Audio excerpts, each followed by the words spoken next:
तो चलो दोस्तों, आज हम पढ़ लेते हैं साइंस के डीएलएड के साइंस के सब्जेक्ट के बारे में। अगर आपको अच्छा लगे तो लाइक और सब्सक्राइब ज़रूर करिएगा। तो टॉपिक पहले से स्टार्ट करते हैं। जो मोस्ट इम्पोर्टेंट टॉपिक है वो हम आज कवर करेंगे, थोड़े से थोड़े कल करेंगे। तो पहला टॉपिक है पारिस्थितिकी तंत्र। तो पारिस्थितिकी तंत्र क्या होता है? एक निश्चित क्षेत्र के अंदर उपस्थित उन सजीव और निर्जीव तत्वों का समूह होता है जो आपस में अंतर्क्रिया करते हैं। जैसे कि कोई भी, अगर जैसे कि हम ही रह रहे हैं, मानव रह रहे हैं, वे अंतर्क्रिया करेंगे बहुत सारी चीज़ों के साथ में, हवा, पानी। तो ये जो है एक पारिस्थितिकी तंत्र बन जाएगा। इसका उदाहरण है जंगल, तालाब, झील। पारिस्थितिक तंत्र के जो दो घटक होते हैं वो दो घटक होते हैं, जैविक और अजैविक। जैविक घटक के अंदर सभी जीवित चीज़ें आती है, जैसे पौधे, जानवर, सूक्ष्म जीव वगैरह। जैविक घटक जो है 3 भागों में विभाजित होता है।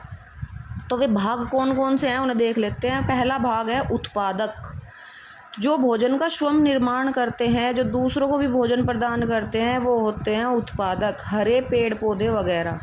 अब जो होते हैं उपभोक्ता, उपभोक्ता वो होते हैं जो दूसरों से अपना भोजन ग्रहण करते हैं। ठीक है, तो उपभोक्ता की जो है बहुत सी श्रेणियां हैं, जैसे प्राथमिक उपभोक्ता, द्वितीयक उपभोक्ता, तृतीयक उपभोक्ता।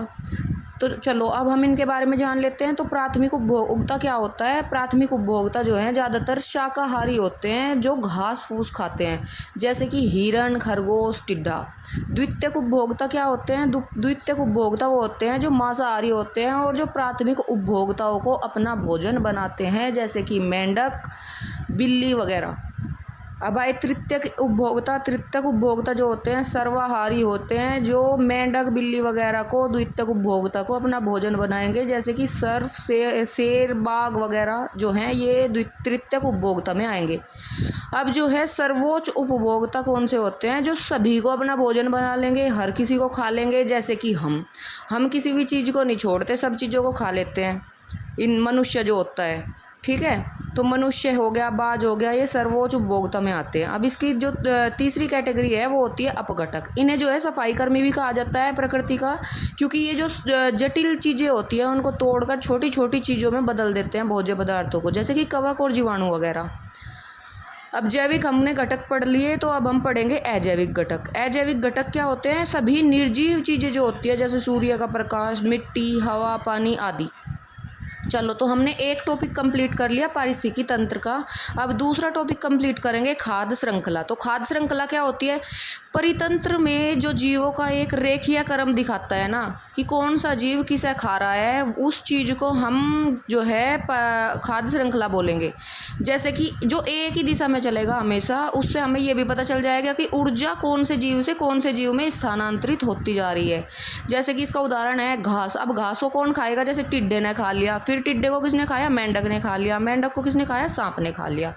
ठीक है, तो अब हम खाद्य जाल देखते हैं। खाद्य जाल क्या होता है? खाद्य जाल जो होता है वो परितंत्र में कई जो खाद्य श्रृंखलाएं होती है ना, वो जब आपस में जुड़ जाती है तो उनको हम खाद्य जाल बोल देते हैं। ठीक है, अब हमारे 2-3 टॉपिक कंप्लीट हो गए हैं, तो अब हम नेक्स्ट टॉपिक देख लेते हैं। वो होता है पारिस्थितिक पिरामिड। अब पिरामिड क्या होगा? किसी परितंत्र में विभिन्न पोषण के जो स्तर को जो हमें दिखाएगा वो होता है पारिस्थितिक पिरामिड। ये 3 प्रकार का होता है, जीव संख्या का, जैव भार का और ऊर्जा का। जो इनके संबंध आपस में दिखाएगा वो पारिस्थितिक पिरामिड कहलाता है। अब सबसे पहले देख लेते हैं संख्या का पिरामिड।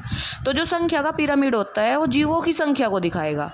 ठीक है, ये आमतौर पर सीधा बनता है, लेकिन घास का जो पारिस्थितिक तंत्र होता है उसमें ये उल्टा बनता है, क्योंकि घास में से जो है अलग अलग खाद्य श्रृंखलाएं निकल के चलती है। दूसरा आया जैव भार का पिरामिड। हर स्तर पर जीवित पदार्थ की मात्रा को दर्शाएगा कि कितना जीवित पदार्थ इस स्तर पर मौजूद है। ठीक है, ये स्थलीय परितंत्र में सीधा भी बनेगा और जलीय परितंत्र में उल्टा भी बनेगा। तो दोनों टाइप का बन सकता है जैव भार का पिरामिड। अब आया ऊर्जा का पिरामिड। अब हम देख लेते हैं ऊर्जा का पिरामिड एकमात्र ऐसा पिरामिड है जो उनसा हमेशा सीधा ही बनेगा, क्योंकि हमें पता है कि ऊर्जा का प्रवाह जो है हमेशा नीचे से ऊपर की ओर रहेगा। क्योंकि हम हमेशा जब नीचे से चलेंगे तो वो उच्च स्तर की तरफ को ही चलेंगे, और जब निम्न स्तर से चलते हैं तो उनमें से जब ऊपरले स्तर में जाते हैं तो जो ऊर्जा होती है वो घट जाती है।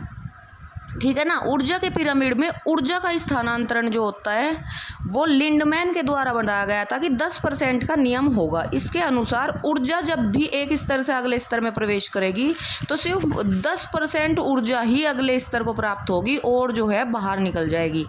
तो ये जो है ये हमने पिरामिड बना के दिखा दिया है, आप लोग इसको एक बार देख लीजिएगा, समझ में आ जाएगी आप लोगों को। फिर हम चलते हैं अगले टॉपिक पे। अब हम देख लेते हैं प्राथमिक उपचार। प्राथमिक उपचार क्या होता है? किसी भी घायल व्यक्ति को या फिर अचानक बीमार हो जाने पर जो व्यक्ति को किसी डॉक्टर या एम्बुलेंस के आने से पहले जो एक तत्काल चिकित्सा दी जाती है जो अस्थायी होती है, उसे हम बोलते हैं प्राथमिक चिकित्सा। ठीक है। अब प्राथमिक उपचार करने के लिए हमें एक बॉक्स की ज़रूरत होती है। उस बॉक्स में हम क्या क्या रखेंगे? तो रुई रखेंगे, साफ़ कपड़ा रखेंगे, एंटीबायोटिक रखेंगे, जालीदार पट्टी रखेंगे, सेफ्टी पिन, क्लिप्स और जो आप लोगों को याद हो, जो भी चीज़ें आप लोग जानते हो कि ये रख सकते हैं, वो चीज़ हम उस चीज़ में रख लेंगे। ठीक है। रक्त शरीर में ऑक्सीजन, पोषक तत्व। अब आया हमारा अगला टॉपिक।